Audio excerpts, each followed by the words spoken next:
Chiruca is a brand that's been around for a long time, and it's a brand that's very well known in the mountaineering sector. It's the archetypal climbing boot, wouldn't you say? Chiruca means boots.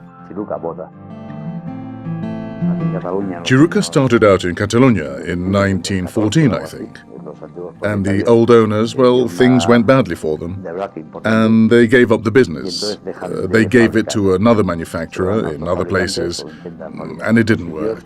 The brand was abandoned for 15 years until it was taken over by FAL Footwear in '85, if I remember right. Then, from '85 onwards, we stopped using the molds, the ones we got from the old owners. The same molds, the same models as they had in 1940. These are different times, different technologies.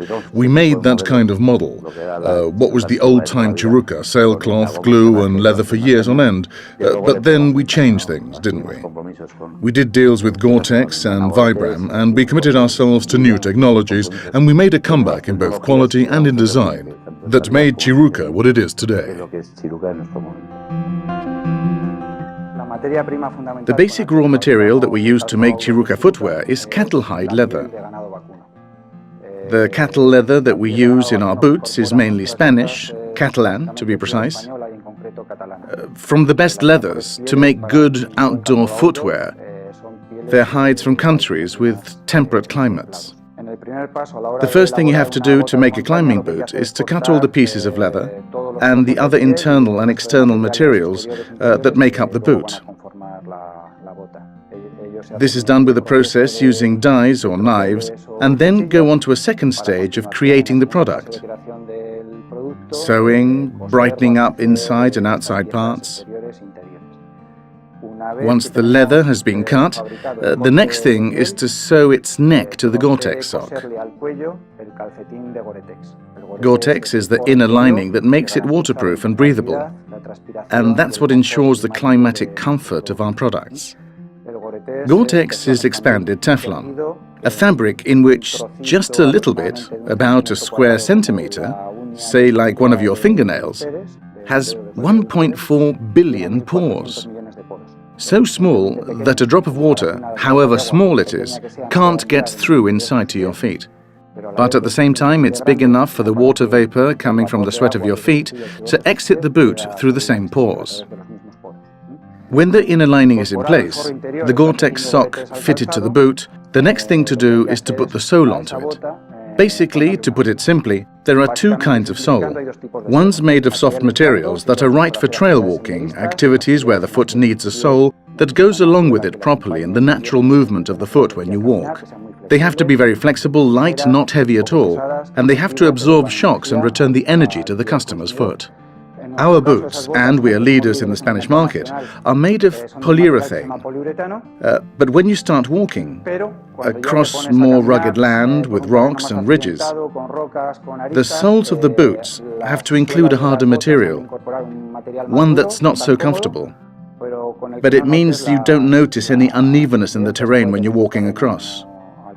Basically, I'm talking about stones, the sharp edges of the rocks. That material is rubber. And the best-known brand for the soles of mountain trekking boots is the Italian Vibram. Vibram comes from the name of Vitali Bramani. In the 1930s, he lost his friends in an expedition in the Alps, where we all know the weather can change suddenly. It changes so suddenly and quickly in the mountains that they were caught by a storm on a wall in the Alps between Italy and Switzerland, and on that expedition 6 of his best friends died. When it was all over, he thought that the canvas boots that were used at the time had to be improved, so as to avoid situations like that, so that people can get up and down without slipping. And another friend who wasn't on that expedition was Leopoldo Pirelli, a familiar name for anyone who knows anything about cars. And what they did was to put the technology for making boot soles something that already existed. The materials that were being used for making car tires.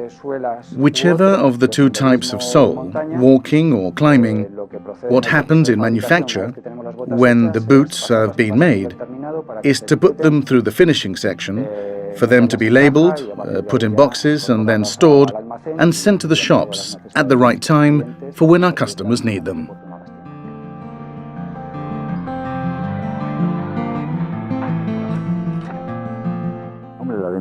Why manufacturing in Spain? After all, in sportswear, now 80% comes from Southeast Asia. But we go a bit against the stream. What do we have going for us? Our own designs, our own production, warehousing, everything that has to do with distribution. And that a product of ours, of course in quality and everything else, is nothing like what comes out of Southeast Asia. We're far above that. The other thing is that we can dispatch one pair or 50 or 500 just the next day. That's one of our great advantages. And then, of course, there's the made in Spain. That's very important. All the boots that leave here, all the footwear from here, comes with quality and a very important guarantee label. Any query is dealt with in the day.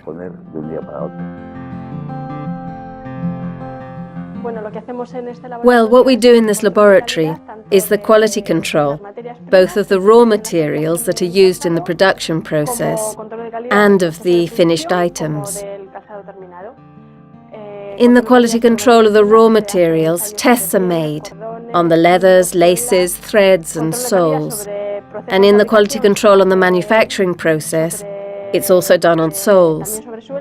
Quality control on the finished product and quality control with tests to separate the glued parts. It's control of the gluing of the leather upper to the sole mainly. And there are other tests on the Gore-Tex to check on the overall waterproofing of the boot. Chiruca's future, exports, the international market, but especially opening up to new countries where we are already well known. And the home market, of course. Chiruca is an umbrella brand. It can take in different lines, and every day we're managing to do that, to bring up new lines, new ways of developing, and most of all, exports, and made in Spain.